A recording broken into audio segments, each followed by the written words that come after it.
Jay. It's such a pleasure to meet you for many reasons, but I actually just had the opportunity to go up to Pixar about a month or so ago. Oh, good. I didn't get to see you, but I got to meet Denise, and actually the coolest thing was talking with Jay, actually about the cars and the carification and everything. And I think that's what's so fascinating to me with these movies is the carification. I mean, the attention to detail. How much time is spent a tremendous amount of time.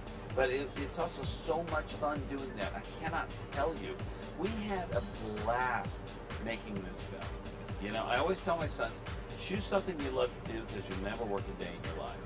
And they know I work really hard, but they also know I have a blast in what I do. And it's never more fun in my life than Cars 2. And it shows on the screen. It I does. believe you're having fun while you're making the film. It's going to appear that way. And one of the funnest things was in coming up with the idea on the first Cars that here's a world where there's no humans. Cars are the living creatures, or vehicles in general. And it was so much fun to start pulling things out of the car world. We're such car geeks, me and Jay Ward especially. We're such car geeks. And he turned me into one, I think, while I was talking to him.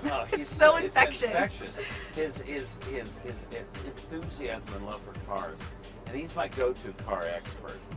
And I think I know a lot. That guy knows really everything. A lot. Yeah. And so, but it's really fun in taking and expanding the world in Cars 2 because we wanted to include a lot more types of vehicles. We have trains and boats. We have planes and all that stuff. It's really fun. But then as we travel the world, it was so much fun to think about, let's carify, you know, all of these cities that we go to. And then we get really into the details. And it's one of those things that the more and more and more you look, the more car details you're going to see. And I love all the little hidden things. Like I think in Cars 1 I read that there was a portion of the film where it was from above and you could see Emeryville, which is where the Pixar headquarters are. What are some of like the hidden details that we can keep our eyes out for in Cars 2? I'm not going to tell you where they are. Okay. But I'll tell you. All right. Okay. So there is there's one object that's in every single Pixar film. Okay. Do you know what it is? I don't. Okay. It is the Pizza Planet truck from the first Toy Story. And is it in Cars 2? I'm assuming yes, so. It's a character in Cars 2. It's in two places.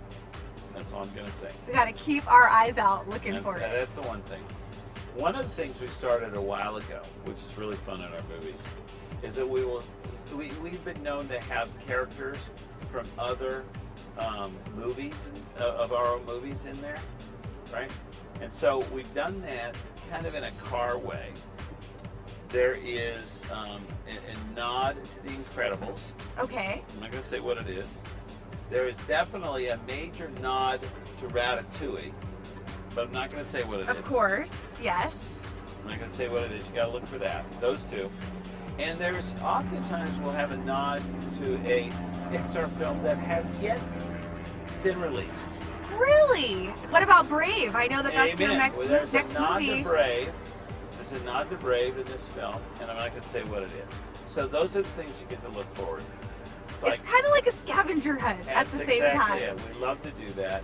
And I loved the action thriller portion. There was actually a part of the movie where I found myself nervous for the cars. I was like, don't get hurt. Really? Please, Mater, be careful. Why was it that you kind of gravitated towards that genre? Well, I gravitated towards it because I love it. It's a passion of mine. I was born in 1957. I grew up during the 60s and early 70s. And in 1964, the most awesome TV show came out. It was The Man from U.N.C.L.E. It was so awesome. I was the right age. I was Elia Kiriakin. He was one of the characters in it. I was Elia Kiriakin in this thing. And I was so passionate about this TV show.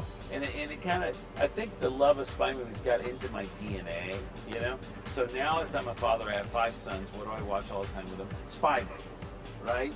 Absolutely. And I think our favorites are the 3 Bourne movies, the Bourne, Identity, Bourne, Ultimatum. Supremacy and Ultimatum. Exactly. And those things elevated the genre. And so as a filmmaker, I got so inspired by that. And also, I love Alfred Hitchcock films. right? And so in this movie there, it's sort of like the way Mater gets mistaken for an American spy.